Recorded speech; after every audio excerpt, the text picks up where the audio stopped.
How you doing? I'm Ken Bykoff, and welcome to O'Neill Speaks, the official podcast of the Paul H. O'Neill School of Public and Environmental Affairs at Indiana University.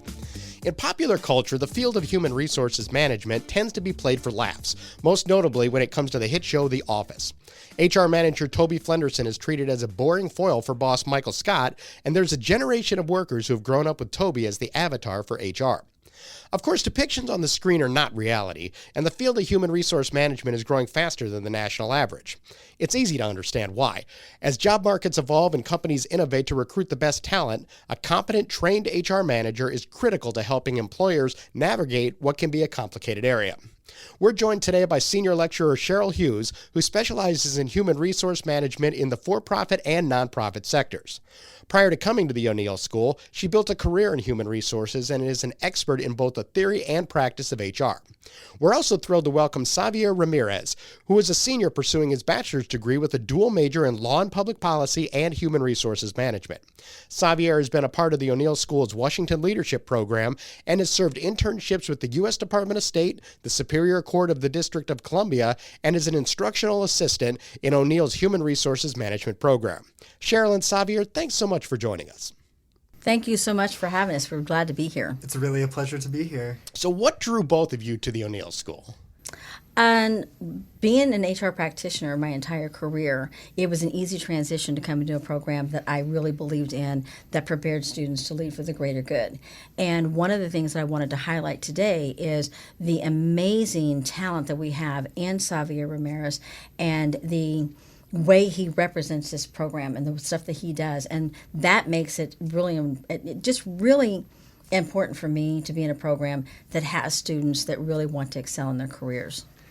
Similarly, the O'Neill School has the best faculty, regardless of whether they're teaching about law, human resources, nonprofit management, any of it, we are the best. And so to have the opportunity to be mentored by such exemplary staff, in addition to the incredible programming that O'Neill offers, as you stated, between the Washington Leadership Program, our study abroad programming, and our internship requirements, O'Neill situates students to be real leaders once they leave the school.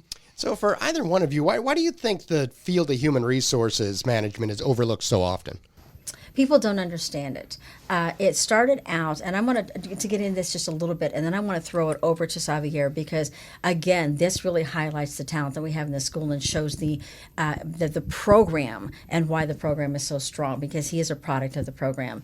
But human resources has evolved over the years from personnel management, which was a cost function that didn't bring a lot of strategic management to the field, where human resources or human capital really puts the human back into the processes of the organization. It's the most valued resource that a company can have. And having human resources as part of the strategic management decisions that help us to maneuver or help us to make those decisions that keep us out of the court systems or make sure it's legal, but is it ethical, and helps to make those kind of decisions. And to showcase, again, the enormous amount of talent we have in this program, which is why our program is one of the highest programs out there because it's taught all by practitioners. There's two of us that are full-time practitioners, myself and Senior Lecturer Daniel Grunman. The rest of our bench is all practitioners that teach for our program, but also practice in their respective fields as well. So I'd like for Xavier to take it from here and talk a little bit about his experiences and what he has seen as well. Yeah, absolutely. I think when thinking about why HR gets overlooked so often, the real core of it is that it's not a form of direct compensation for the company, or direct revenue, I should say. Instead, HR experts deal with invisible revenue, which is making sure to avoid lawsuits for companies, minimizing company risk, maximizing human capital, creating a strong and welcoming culture, and ensuring safety within the workplace. All of these values can't be seen on a spreadsheet, but they save companies millions of dollars each year when done correctly and effectively. And then I think taking that the next step further, HR managers deal as merchants of respect. They help mold and shape the workplace into what it is for everyday employees, regardless of their position or what they actually do within the company. And so they help ensure that the strategic vision of the company is really lived out to its maximum, which is how we get the most out of the work we do. We're able to do that through, I think, 9 core areas of HR that Gary Smith explores in his textbook, Strategic Human Resources Management, which is organizational management and culture, employee relations, health and safety, training and development, performance management, compensation and benefit, recruitment and selection, and 2 more fields which connect to all of the previously mentioned ones, which is legal compliance and diversity and inclusion. So being able to spearhead an organization through these 9 categories can really lead to that maximum effectiveness, but it's easy to see why these aren't always touched on because of how under the radar they really are. What do you think surprises students about HR? Well, I was really excited about this question. I think it's the technicality of HR. It's so easy to talk about ideas such as employee relations from a 1,000-foot view. But what we wanted to focus on in the class that Cheryl and I instruct together is how technical HR can really be, especially in the public sector. HR is very technical, and it's our responsibility to embrace that. Well, and there's just so many aspects to it. It seems that there's always something for obviously, whether it's any area of study, you have to be into it to begin with to really get the most out of it. But it seems that there's just so many different aspects to it that people can really kind of grab onto.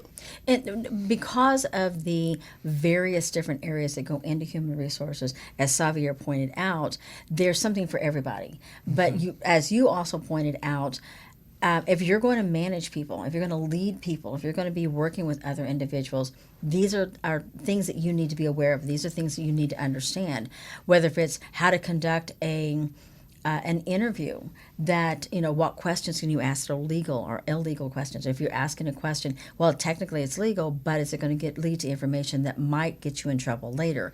Is it directly related to the job description?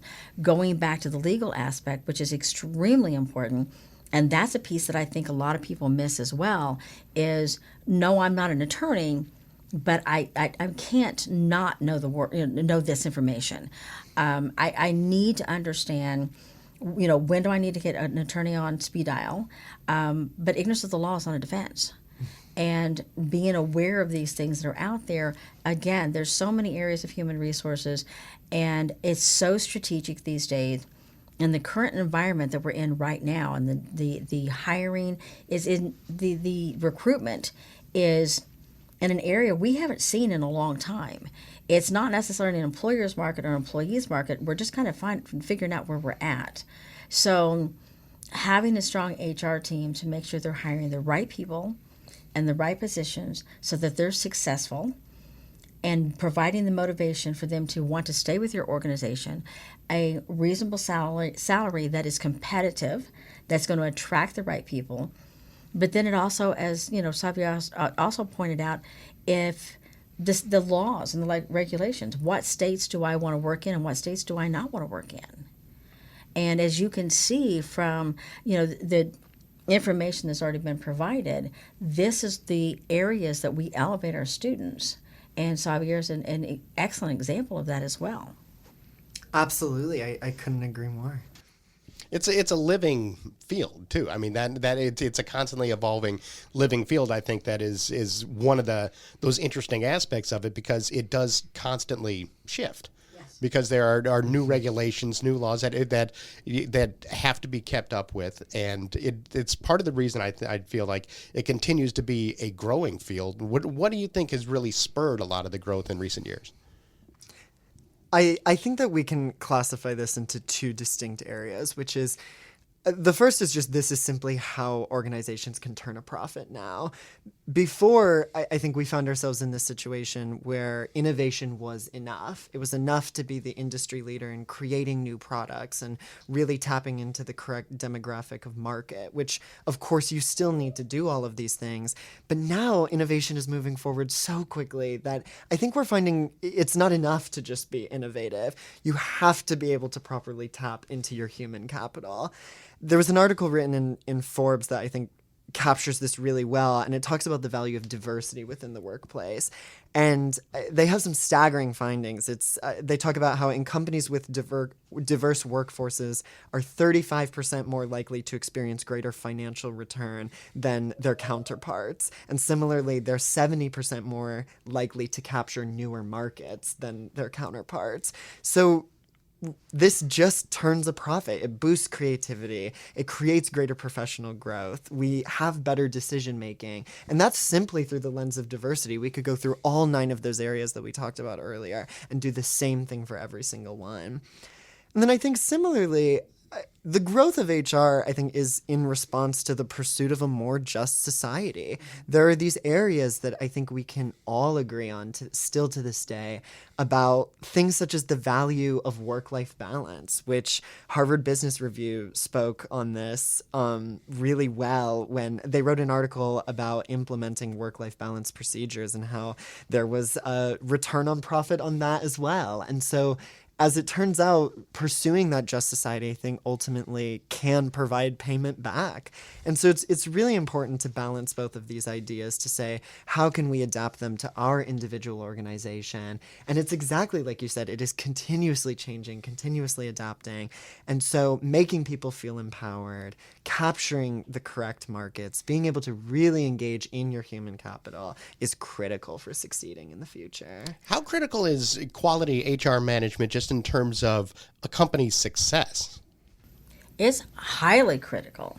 Having that creativity and the diversity and the opportunity to bring in all this talent to see things from a broader perspective so that you don't get tunnel vision or you don't walk around with blinders on. The more creativity you have, the more ideas that you have, the more diversity and really have equality. We talk a lot about diversity, but we don't follow through with that equality. So having people providing them with a voice and giving them the support of having that voice and growing their careers, and that is what elevates companies. Those are the companies that we're going to see stick around because they value that.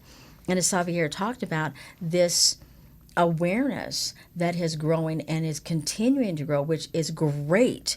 It's wonderful to see this great awareness of wanting social justice, even when we're talking about the differences between work-life balance for the baby boomers, because right now we have 5 generations in the workforce, and you have to manage that. What baby boomers are wanting and what Gen Z are wanting are very, very different. One's not better or worse than the other, but you've got to respect that.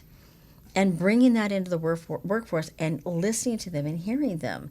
As you can see, and as you're hearing from Xavier, elegant speaker, highly intelligent, very talented, and it is such an honor to work with someone with such talent and have him in the classroom and having him work with the students. And the responses that I get from students because of what he brings to the table is he challenges them, but in a way that they want to do better. For me personally, I'm the same way. Working with him, age is just a number. And to work with someone with such talent that's coming out of our program, which is a product of our program, is so exciting for me because I'm constantly going back and saying, you know what, I need to step up my game. We've got this incredible talent that is growing organically from the amazing bench that we have that is teaching this program. We have labor law attorneys that are teaching our labor law classes. We have employee relations that is, specialists that are teaching our employee relations. My background is training and development and talent acquisition. We've got strategic management professionals that are consultants that teach this. every single person that teaches in our program, and that's why our program is so unique that a lot of people don't have. As a matter of fact, I don't know of any other program out there that has that unique factor in it, but it really brings to light why this is so important.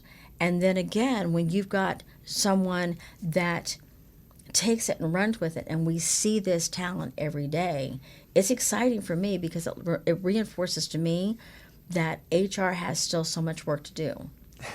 And I think she's far too kind to me. But what I will say is I think Cheryl makes this incredible point about the potential of HR, in that, especially through our school and how we tap into these programs, HR talks a lot about unlocking intrinsic value, right? How can we make people proud of the work they do and excited to show up and really tackle what they want to achieve within the workplace? And that's not only critical for outside organizations, but that's embodied in how the staff treats their students and encourages them to go after and pursue what they're interested in, whether it's my interests of how the Supreme Court affects human resources or other student interests about, I've seen so many fascinating theses written about what differences between academic practices and private practices look like, or different compensation strategies, or any of these things. We encourage students to be able to really pursue after that intrinsic value, and that's all HR. Absolutely. And I think that's one of the questions I get all the time, and I keep saying I will be so happy when the day comes when people stop asking me, why is human resources in SPIA? And the reason it's in SPIA because that's where it belongs. Because one of the things that the O'Neill School does, we're the number one school in public environmental affairs, and one of the things that we do very well with our HR program is you have to understand how the three sectors interact. They are not siloed off. They have to interact. They have to interchange. And being able to understand how that works within the workforce, to be able to get back to the communities that you're living in and you're working in. And there's so many companies out there that, it's embedded into their culture. We're going to have a day of giving. You're going to go out into the community and you're going to give back. And they encourage that. And a lot of that comes out of the discussions in human resources and staying connected to the people in their organizations. So having it housed here at O'Neill makes the perfect sense. And the students walk away with a well-rounded verse of understanding how to analyze data for strategic management decisions, how to interact between the three sectors to be able to have a society that works together for the greater good, which is what SPIA stands for. I couldn't agree more. I think we're fortunate in Indiana, actually, to have a lot of companies that I think really embody the values that Cheryl's talking about, in that, like Eli Lilly and Company, Roche, Elanco, just to name a few, they have dedicated service days where they give employees the opportunity to go out with paid time and serve the community. And I think these are the kinds of values that when we talk about attacking and embodying is what I'm really trying to get at, is to say it is important for us to contribute to the greater good of society, regardless of what that means per individual. Attack it in your own way and find those ways to give back to society. And so it's like Cheryl said, I think O'Neill is perfectly positioned to be a leader in HR because we examine that intersectionality. If my far too long spiel from earlier reveals anything, I think it's that we cannot separate these ideas of government and business and not-for-profits. They are far too interconnected to continue under the notion that I can simply just work in the private sector. We talk a lot about in our class about the idea of a citizen worker, somebody who not only engages with their job, but is also engaged in civic life and wants to go out and participate in that way, because I think that contributes to the greater growth of society in general. And O'Neill's motto of leading for the greater good is truly embodied, I think, in this way through human resources management. Cheryl, I wanted to ask you about just how COVID-19 specifically changed HR and the way that people approach it. I know we've talked a little bit off air about this, about how, just working from home or whatever it is. It just seemed that it changed the way people approach, say, a benefits package, or different things that maybe were kind of in the background before. That work-life balance, things like that, it seems that has become far more of a focus than it maybe previously was. And how do you kind of try to translate that into the HR management program? HR practitioners or HR business partners have been struggling with that since COVID, as in any other industry and any other type of positions. We have our own struggles with it, but it did wake people up and said, we want to be able to work from home. We want to have that hybrid. And a matter of fact, this afternoon, I just received an article that I was reading from the Society for Human Resource Management, where CEOs are saying they're expecting all employees to be full-time back in work within the next 3 years.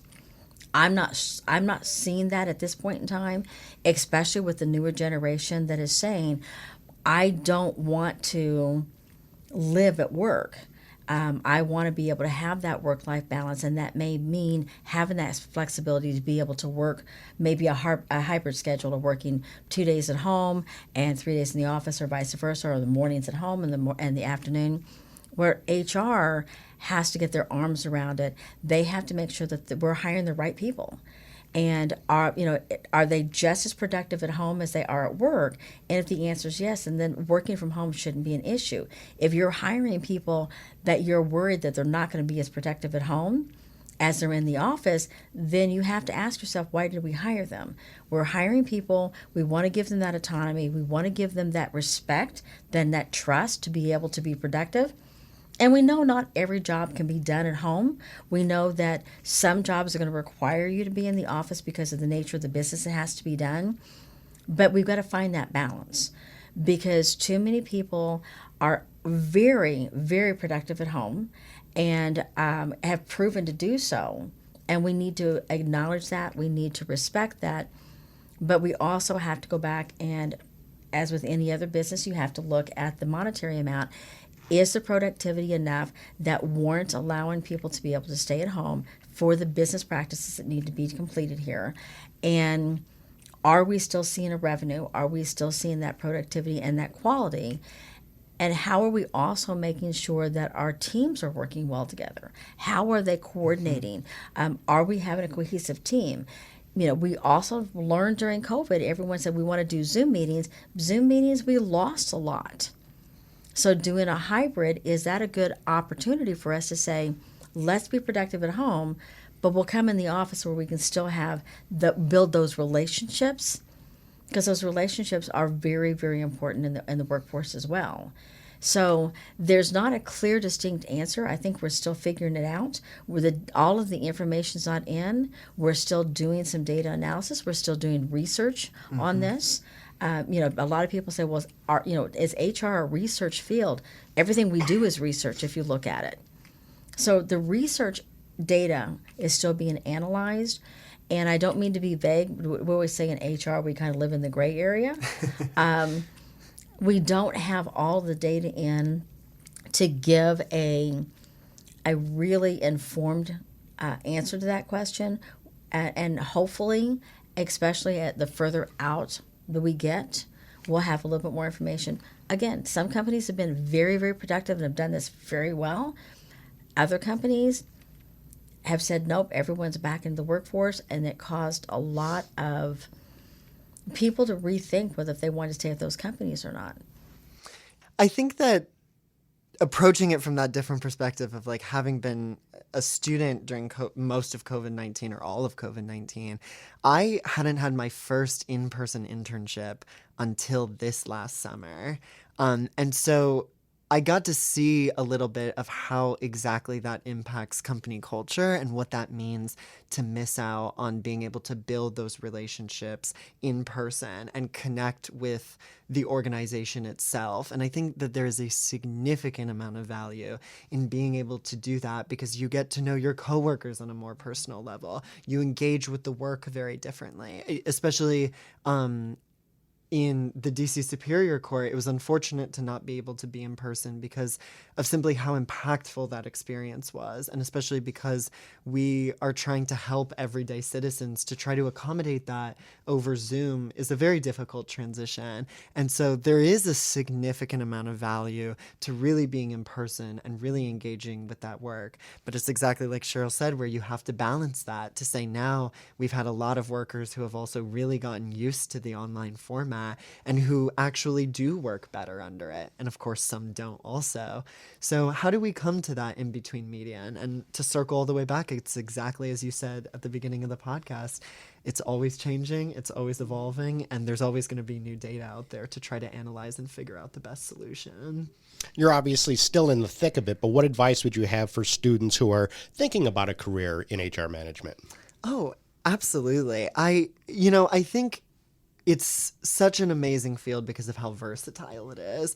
I was so thankful for the O'Neill School having HR in their programming, because the intersectionality between law and public policy and HR is just perfect, because what HR teaches you at the end of the day, there's so many technical skills as we've talked about, but it really teaches you critical thinking. And that is a skill that is really what leads to that long-term success. If you can become a lifelong learner, if you learn how to adapt to all of these different situations that we're always facing, and if you learn how to really think about problems through a new lens and a different light, you'll see that success. And so it's a field that I highly encourage. And I would just say, go in with an open mind, ready to learn, be excited about what you do, and find your interests within the field, because there's so many different avenues that you could pursue.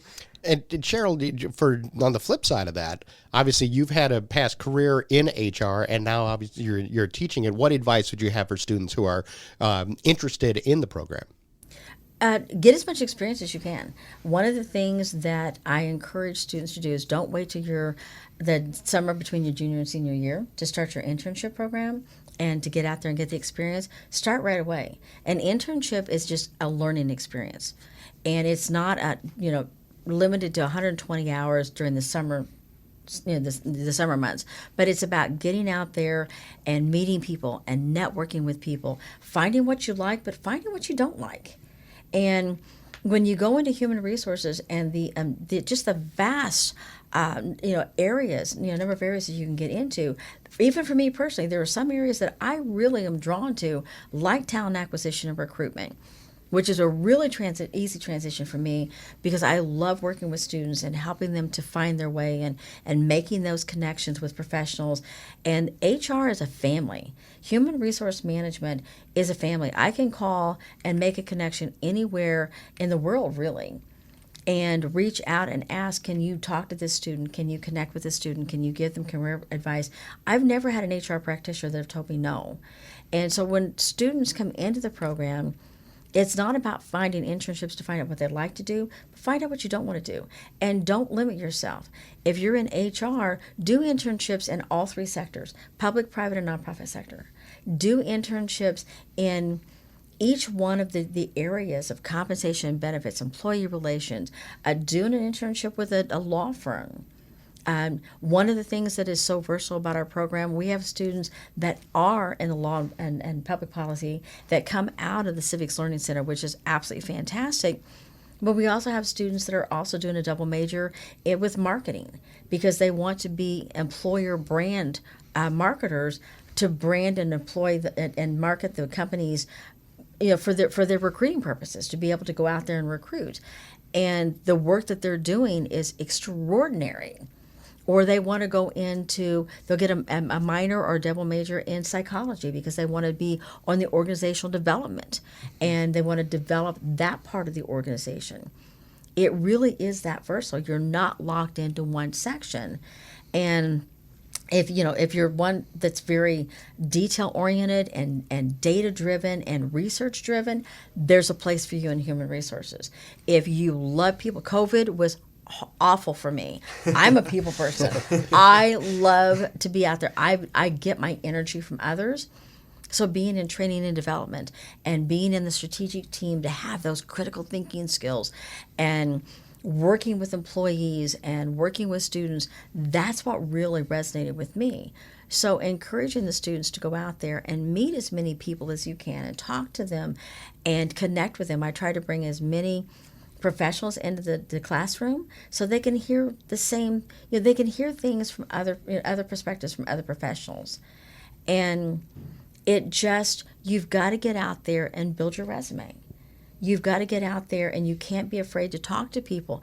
And you make a mistake, so what? You make a mistake. We all make mistakes. I'd love to get through a day that I didn't make a mistake. I'm no stranger either. Oh, hey, I'm good at it. I'm good at it. But to be able to get out there because you're in this environment where people accept the fact that you're figuring it out. And I love it when somebody comes back and says, wow, I did this internship, and what I learned is I don't want to do that. Great. Then you don't go that direction in your career and 5 years later go, well, I wasted my time in this. Get out there and explore it all. But I would highly encourage him to do internships in all three sectors because everything is going to benefit them. What do you think, Xavier? I couldn't agree more. I met Cheryl freshman year, so we've been in cahoots ever since. But I wanted to take that advice to heart, and so I jumped around between all of the different sectors and have been very just grateful for the amount of opportunities that I have been able to have. But it's true. It teaches you what do you like, what don't you like. I learned about my interest in company culture, specifically within HR and legal compliance because of the internships that I was able to work. And I think that real experience is it takes your education to the next level in a way that the classroom can't. And not that it's a bad thing at all, but that the classroom is that critical foundation of the skill sets that you need to then go into the workplace and learn a whole new set of skills. And so I couldn't agree more in that I always encourage students to say, start early, get out there. And if you don't like it, that's great because it has now guided your direction to say, but you know what? I did like this about it. And I think I can really do something with that. Well, Cheryl and Xavier, I really appreciate you taking the time to join us and for shining a light on this critical area. Thank you so much for having us. Thank you so much for having us because the passion, if you haven't already realized, we're very, very passionate about this. And our students are landing careers. I mean, lifetime careers that they're loving in all three sectors. They're very successful.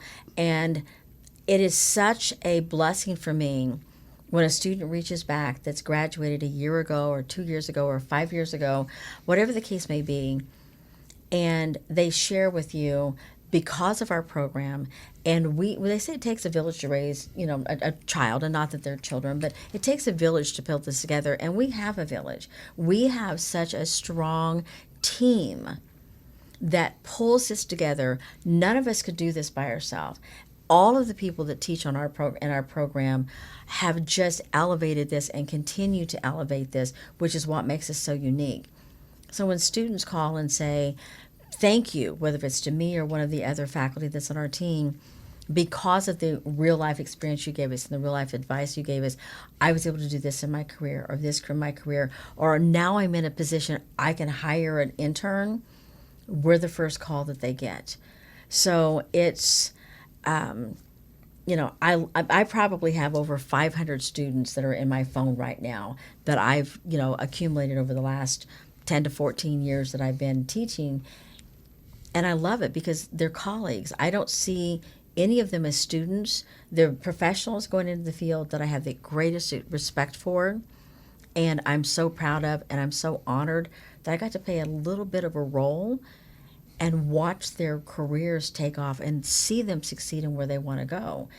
And as I've said before with Savier, and I want him to have the last word here because honestly, he's the spotlight here because he is a product of what our program does. You want to know why our program's so good? Take a look at this young man who's sitting here that has exceeded everyone's expectation that you could imagine. And this is just one of many that have been able to do this. And I am honored every day to be able to work with him. I'm honored every day to be able to be a small part in the role that he plays. He is getting ready to take one of our teams for the second year to the case competition at Purdue University. They did extraordinarily well last year. We expect them to do the same this year. Xavier won the top honors of Best Presenter of the entire undergraduate group that presented last year, and continues to receive acknowledgement. Everyone that our team interacted with last year has continued to gain, the respect of the people that they're working with. And our program is so strong because of the strong background we have. So I'm going to let you finish up here because you were honestly the star of this. You really are. Well, it's like I said, she's too kind to me. But I think it's exactly like Cheryl said, where O'Neill is a village, and Cheryl's the perfect exemplification of this because she has empowered me every step of the way since freshman year. And I there's no question that I wouldn't be where I am without her. But more importantly, it's exactly like you said, where O'Neill is an institution that you will get what you put out of it. And so if you come and you work the internships, you find what you love, maybe you don't find what you love, but you engage with your coursework, you take the effort to make those connections with the village of people who are willing to help you and willing to support you, you leave so much better than you came in. You leave prepared to take on the workforce. You leave as a matured individual who's ready to take that next step in life, and you leave with people who have loved and supported you. And I couldn't think of anything else that's better than that. So. Well, once again, I really appreciate you taking the time, and thanks so much for joining us. Thank you. Absolutely. Thank you so much. Well, that's all the time we have today on O'Neill Speaks. O'Neill Speaks is the official podcast of the Paul H. O'Neill School of Public and Environmental Affairs. All opinions and comments on O'Neill Speaks belong to the host and the guest of the O'Neill School and don't necessarily reflect those of the school itself. Music for O'Neill Speaks is by Manos Mars. Be sure to subscribe to O'Neill Speaks on Apple Podcasts or on your favorite podcatcher app so you don't miss an episode. We're out of time, but for now, and for the O'Neill School, I'm Ken Bykoff saying thanks for listening, everybody.